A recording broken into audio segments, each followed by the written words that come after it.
Bom dia, alunos do nono ano da Escola Dinâmica. Infelizmente, tivemos que retornar às nossas aulas não presenciais, devido ao agravamento do coronavírus, mas esperamos que dia 28 encerre esse processo que foi dado pelo governo do estado, esse decreto aí, e retornaremos numa segunda-feira, acredito eu, e tudo normalizado, porque eu acredito que nossas aulas presenciais são bem mais proveitosas do que as aulas gravadas, Então, referente ao que nós já trabalhamos até agora em sala de aula, sobre a população mundial, sobre o processo de urbanização que nós tivemos no mundo, vamos hoje responder algumas questões objetivas aqui do livro de vocês, na página 25. Existem algumas questões abertas que vocês vão responder aí na sua casa, e quando a gente voltar para as nossas aulas presenciais, nós vamos fazer essas questões, fazer essas questões aqui em sala de aula. Então, vocês vão responder na casa de vocês as questões abertas das páginas 23, 24 e 25, da questão 1 e 2. São questões tanto quanto grandes por conta de um texto que tem aqui.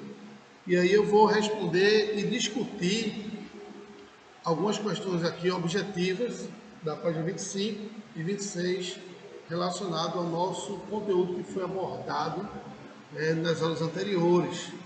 Então, a questão 3 fala o seguinte: sobre o êxodo rural, duas proposições a seguir. Vocês sabem que o êxodo rural ele foi um dos primeiros fatores que acabou contribuindo para o processo de desenvolvimento urbanístico das grandes cidades, porque vocês sabem que até a década de 70 a população era majoritariamente rural. E aí, com a oferta de empregabilidade, o crescimento das grandes cidades, houve uma grande quantidade de pessoas saindo do interior, e vindo morar na capital em busca de melhores condições de vida, e para isso eles migraram para a nossa região. Então, a saída do homem das grandes áreas rurais para vir para os centros urbanos é chamado o êxodo rural. Então, a questão diz o seguinte: alternativa 1, o êxodo rural é o deslocamento de pessoas do campo para as cidades.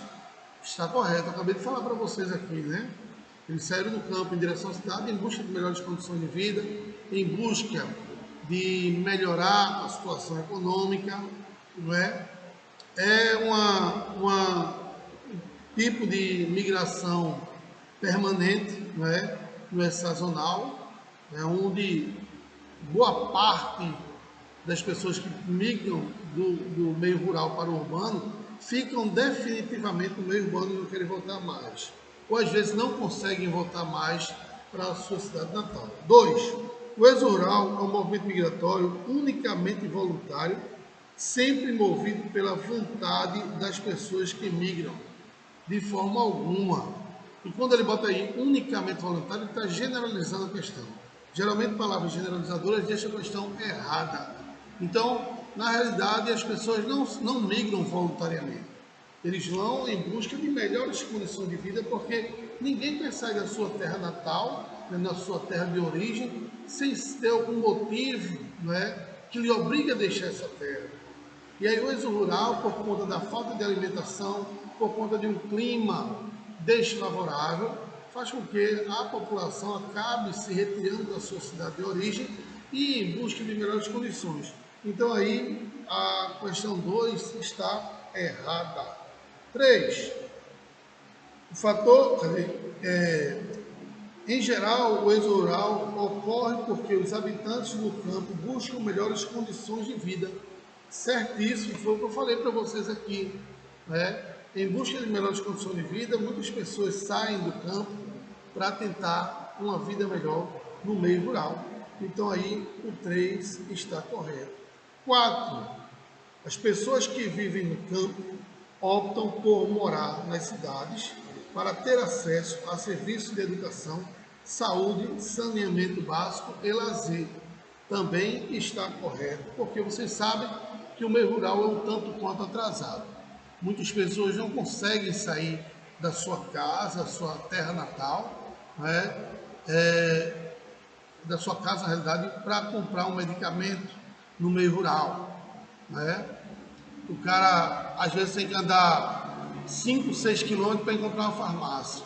E vindo para o meio urbano, você sabe que aqui, por exemplo, em Olinda, é uma farmácia batendo na outra, né? O cara é uma concorrência imensa. Isso até favorece para o consumidor para encontrar um produto mais barato, né? Que ele, no final, tem um lucro, que é a principal característica do capitalismo, é o lucro. Então, aí, eu tenho como resposta a alternativa B, 1, 3 e 4 são as únicas questões que estão corretas. Quarta questão, da página 25, diz o seguinte: sobre o fenômeno migratório, leia as afirmativas a seguir. 1. Os movimentos migratórios podem ser espontâneos ou forçados. Por exemplo, deste último é dos refugiados de guerra. Com certeza, espontâneos porque existem pessoas que querem, de alguma forma, sair da sua cidade de origem, porque não gostam mais de viver ali, e aí resolvem ir para outra cidade, que seja mais organizada, mais bonita, e ele vai espontaneamente. Forçados por conta de questões de guerra, né, por conta de xenofobia, e aí por conta da fome também, muitas pessoas acabam saindo das suas casas, né, das suas cidades de origem, e migram para outras cidades, outros países, em busca de condições melhores de vida. Então, a 1 está correta. 2. Pode-se chamar de refugiados ambientais os migrantes que deixam lugares com problemas ambientais que dificultam as condições de vida, como a seca, a desertificação, enchentes e etc. Também está correto. O refugiado ambiental é aquele indivíduo que sai da sua cidade natal em busca de outra cidade para fugir de forças naturais da terra que acabam colocando sua vida em risco, como por exemplo terremotos, vulcões, seca, fome, são considerados refugiados ambientais, que tem a questão da falta de estrutura da própria natureza para que esse indivíduo se localize naquela região. Então, 2 também está correto. 3. O fator trabalho é uma das ações centrais para os movimentos migratórios. O motivo, por exemplo, para a imigração de brasileiros para os Estados Unidos. Com certeza, o trabalho, na realidade, ele é uma fundamental questão para que haja essa migração, né, no mundo inteiro. O principal fator, muitos brasileiros eles buscam melhorar as condições financeiras de trabalho e migram para os Estados Unidos. Muitos deles clandestinos, muitos deles vão de forma correta, mas passa o tempo lá de visto do seu passaporte e continua ficando clandestino lá porque arruma um trabalho e não quer voltar para a sua cidade, para o seu país, porque o país às vezes não oferece as mesmas condições econômicas que o outro país que ele está lá oferece. Muita gente vai para lá exclusivamente para juntar dinheiro e depois retornar para o seu país de origem, nessa migração externa.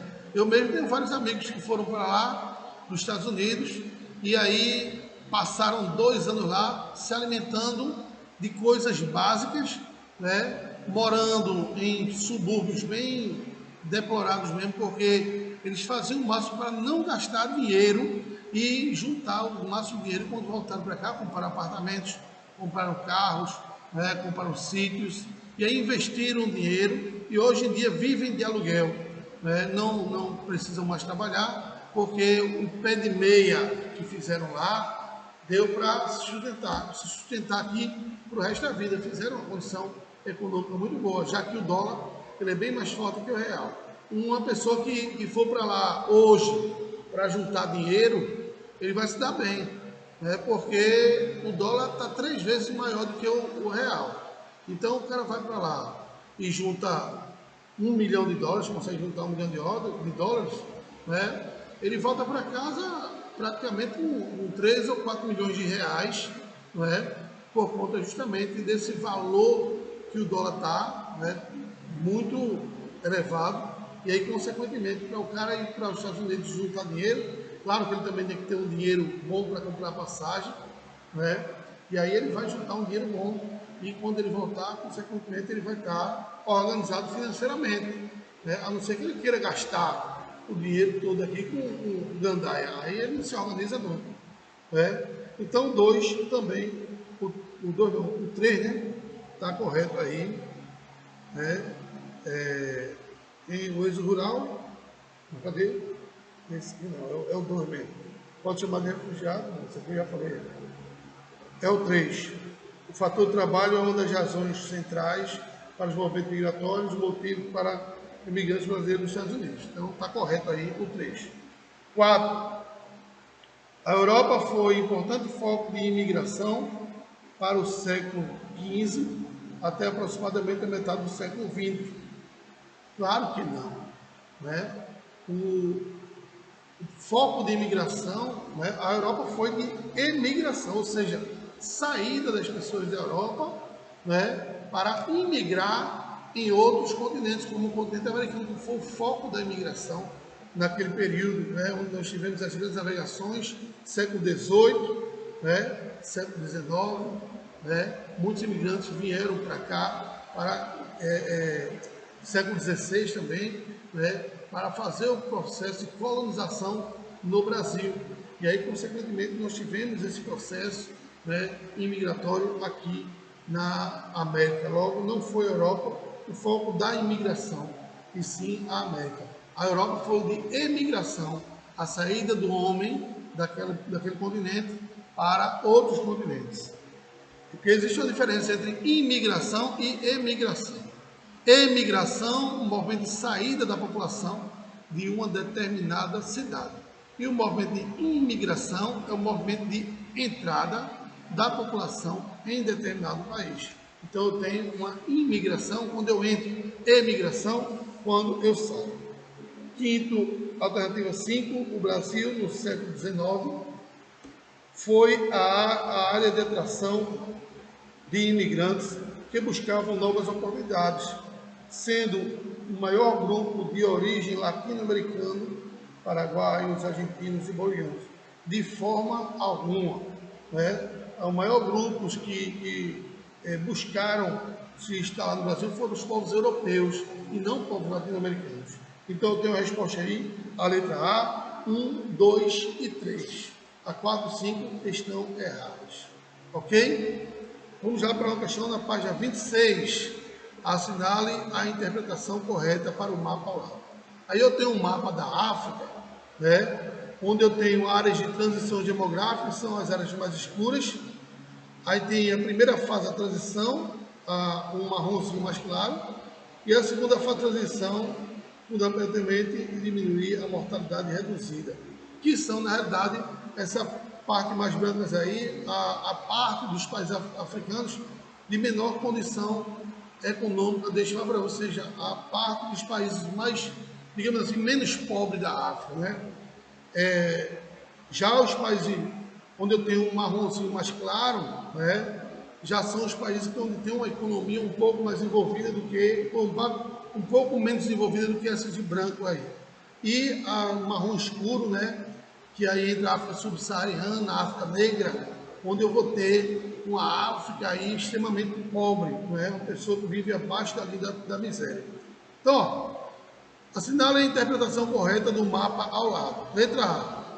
As taxas de mortalidade infantil do continente americano são elevadíssimas? São, porém o mapa não está relacionando essa questão ligada à mortalidade infantil. Logo aí não seria a letra A. Letra B. O continente africano é o que possui a menor expectativa de vida do mundo? É também, porém o mapa não retrata a questão da expectativa de vida. Está falando aí da transição demográfica, né, que nós temos dentro do continente africano. Letra C. A África é um continente de baixa presença de mão de obra infanto-juvenil? Não. Há uma grande presença de mão de obra na África infanto-juvenil. E aí existe uma exploração muito grande na África com relação a isso. D. O fluxo migratório interno do continente africano é limitado nas faixas centrais de forma alguma. O mapa não está mostrando isso, né? O mapa está mostrando aí as áreas de transição e relacionado às questões dos países mais próximos da África.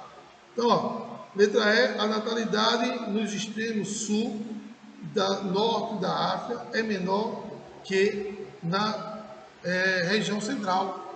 Claro. Por quê? Porque aí eu tenho a questão da faixa de transição, onde, como são países mais desenvolvidos, né, há um controle de natalidade, que é nas regiões dos países pobres da África, onde as pessoas não têm uma base, né, relacionada à questão do controle de natalidade, e se dando a ter criança à vontade, porque não tem informação sobre os métodos contraceptivos, nem tampouco acesso aos métodos contraceptivos, e dando a você fazer filhos, né? Além disso, ao aumento relacionado às doenças sexualmente transmissíveis, como a própria AIDS, que é, na realidade, um grande problema hoje do continente africano, além das outras doenças epidemiológicas que ocorrem e surgem diariamente naquele continente, devido à falta de informação, à falta de saneamento básico e que a população tem. Faz mais ou menos um mês, ou um pouco mais que isso, que eu sou motorista de Uber também, e eu peguei um angolano, e eu, conversando com ele, falando sobre a questão da Angola, e perguntei a ele como era viver na Angola após o período de conflitos que a Angola viveu durante muito tempo, né? E como é que as pessoas lá na Angola estão vendo aí essa questão dessa pandemia, né? Ele falou para mim, olha, Júlio César, o grande problema dessa pandemia não está relacionado na África, a Angola não. Angola está assim, com uma pandemia um tanto quanto, digamos assim, mais ou menos controlada em relação ao Brasil, muito parecido com a questão do Brasil, né? Porque o grande problema, na realidade, na África, estão relacionados aos países mais pobres africanos, né? Como Nova Guiné, como Serra Leoa. Por quê? São pessoas que não têm um mínimo de saneamento básico, pessoas que não têm informações, pessoas que se alimentam de animais silvestres, como morcego, como macaco, né? E aí, consequentemente, acaba surgindo novas doenças, acaba promovendo o agravamento da própria doença que está assolando hoje, que é o Covid-19, e aí, consequentemente, hoje em dia, a África sofre muito com essas questões. Os países mais informados na África, né, não sofrem tanto assim como esses países mais pobres da África, porque as pessoas têm uma educação um tanto quanto regrada, por conta do processo de colonização que boa parte dos países africanos tiveram, né? Principalmente aqueles que foram colonizados pelos franceses, né? E aí eles têm uma educação bem rígida com relação à questão da pandemia, né? Eles usam obrigatoriamente as máscaras diariamente, né? Fazem asepsia diariamente, várias vezes por dia, para que evite a disseminação dessa doença. E aí, consequentemente, eles têm esse controle nos países mais desenvolvidos africanos. Quando eu digo mais desenvolvido, eu não estou dizendo que ele é desenvolvido economicamente, mas em relação ao continente africano, ele é um tanto quanto desenvolvido em relação àqueles próprios países lá. Sexta questão. O Alto Comissariado das Nações Unidas para os Refugiados foi criado em 1950, em meio a um contexto turbulento. Após 2 guerras mundiais, no ano seguinte foi criada a Convenção das Nações Unidas sobre Refugiados, segundo a qual todas as pessoas perseguidas no país de origem, em virtude de sua religião, sua ascendência étnica e suas opiniões políticas, tinham direito de proteção internacional. Então, nas últimas décadas, a questão dos refugiados chama a atenção da comunidade internacional.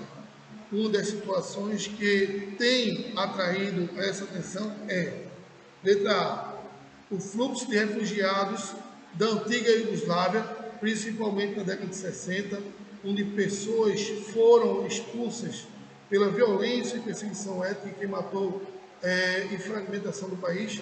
Não, ele não está perguntando na década de 60, ele está perguntando na situação atual, na situação que nós temos hoje, nas últimas décadas, não na década de 60, quando nós tivemos aí o processo de bipolarização mundial, né, o capitalismo e o socialismo, né, e aí teve início a Guerra Fria, né, onde eu teve aí a União Soviética, que era formada por vários países do leste europeu, mas ele está falando nas últimas décadas atuais, então está errado aí a letra A. B. O alto número de refugiados nos dias atuais da África para outros países, devido ao processo de descolonização da África e na Ásia, que pediam asilo político na Europa. Não. A questão do asilo de pessoas imigrantes saindo da África para outros países está relacionada com a questão da fome, né, da pobreza neste país, não ligado ao processo de descolonização, né? Então, a pobreza que assola no continente africano, que eu falei para vocês agora, é um dos grandes problemas que acaba ocasionando esse processo migratório para outros países, como a Europa, por exemplo. A fragmentação rápida e violenta da antiga Tchecoslováquia, que virou República Tcheca e Eslováquia, levando à fuga das minorias perseguidas devido à oposição política que gerava contra o grupo vitorioso. Não, tem nada a ver aí. Ele está falando nas últimas décadas, né? Essa divisão ela ocorreu na década de 80 praticamente. E aí no início da década de 90, final da década de 80, no qual essa divisão acabou nem gerando assim uma grande quantidade de refugiados, né? Foi uma divisão um tanto quanto pacífica, na realidade, né? Teve divergências políticas, mas que não houve assim um conflito, né? Que houvesse uma mortandade populacional muito alta, né? E aí, consequentemente, virou a República Tcheca e a Eslováquia, acabando aí com o país tchecoslováquio. Letra D. O fluxo de refugiados movidos por problemas ambientais, uma nova modalidade que surge de problemas tecnológicos introduzidos por seres humanos por causas naturais.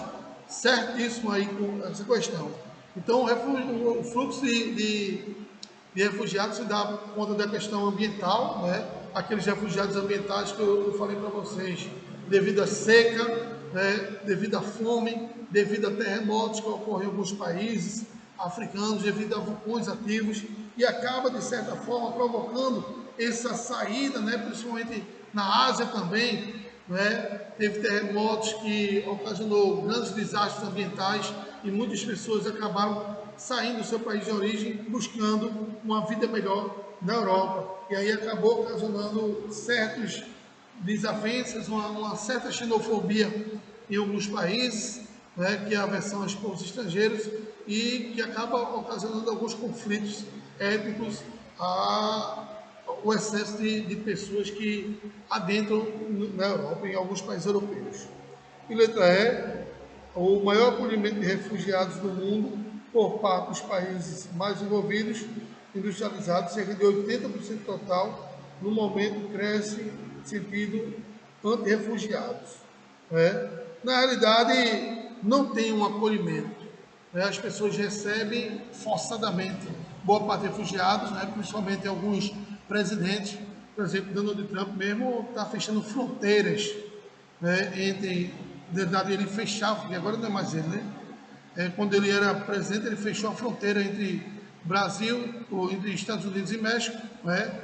Queria construir um muro entre esses dois países, né, para evitar a entrada de refugiados ilegais nos Estados Unidos. E aí eles não recebem assim com tanta naturalidade, né, com tanto acolhimento. Muito pelo contrário, o refugiado ele tem que se virar, né, para conseguir viver nesse país que ele está penetrando. Né? Então, com isso, a gente acaba esse exercício dessa página. Aí vamos agora falar um pouco aqui sobre a globalização. Né? que eu inclusive eu trabalhei com vocês em sala de aula também, é globalização, economia cultural e política. Né? Então, primeiramente, vamos entender o que é a globalização. A globalização é um movimento histórico de influência mútua entre povos, estados ou nações, dirigindo quase todo exclusivamente por interesses econômicos de que um agente mais poderoso que se expande em busca de explorar riquezas, matéria-prima, mão de obra, mercado consumidor e etc. Né? Rotas comerciais, influências políticas e ou cultural. Então, em suma, a globalização é um processo que promoveu a diminuição não física do mundo, mas abstrata, né? Porque muitos fatores acabaram fazendo com que o mundo acabasse sendo mais acessível para todo mundo com o processo de globalização.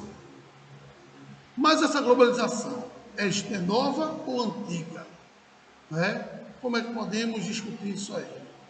Veja só, a palavra globalização é uma palavra nova. Começou-se a se falar em globalização mesmo a partir do final da década de 80 e início da década de 90. Lembro-me que na década de 80 a gente nem se falava nisso aí. Eu vivi a década de 80 intensamente e se falava em mundialização. Né? Era uma nova expressão, né? A globalização é uma nova expressão para a mundialização. Porque o ato de mundializar, de globalizar, sempre foi o mesmo. O que aumentou foi o processo tecnológico. Né? Pois bem, alguns livros falam que a globalização iniciou-se a partir das grandes navegações. E eu vou mais além. A globalização se deu bem antes das globalizações, das grandes navegações. A globalização se deu basicamente no século V, século IV, por quê? Naquela época,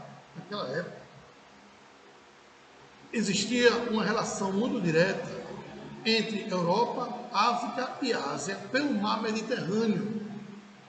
Ou seja, a Europa, que foi o berço da gastronomia mundial, e em especial a França e Itália, tinha-se uma grande quantidade de pessoas ligadas muito à questão gastronômica e fazia-se muita relação comercial entre a África e a Ásia em busca de especiarias pelo mar Mediterrâneo. Então, gente, isso aí já é um processo globalizado, porque você está unificando praticamente 3 continentes, né? Você está unificando 3 continentes, você está tendo contato e conhecimento com novas culturas, né? E isso nada mais é do que um processo de globalizar. Pois bem, a partir das grandes navegações, esse processo de globalização se tornou mais amplo. Saiu daquele eixo Europa, África e Ásia, né? E expandindo-se também para a América e para a Oceania. Né? Vocês sabem que a América ela foi colonizada pelos portugueses e espanhóis, além também dos ingleses que colonizaram ali o Canadá e os Estados Unidos, né? Fazendo assim aquela América anglo-saxônica, que posteriormente também migraram para as Índias, né? Que já tinha um processo global no processo de especialização no continente asiático, mas as Índias tinham uma abundância maior de especiarias, né? Que eles iam buscar, e posteriormente também colonizar a Oceania, né? Fazendo assim um processo global único, né? Isso já após o século XVI, após o século XV, na realidade, e início do século XVI. Esse processo se intensificou e aí, com o tempo, né, começaram a promover o aumento tecnológico, né, com o passar do tempo. E a primeira fase do processo do avanço tecnológico inserido ao processo global foi a Revolução Industrial. A Revolução Industrial foi o pontapé inicial para que nós tivéssemos o avanço da tecnologia de forma global, né? E, consequentemente, o enriquecimento, né, de muitos países do mundo a partir da base industrial, ou seja, o setor secundário da economia. Então eu vou parar por aqui, daqui a pouco a gente volta para dar continuidade com a nossa segunda aula. Um abraço a todos, que Deus abençoe, já já a gente volta.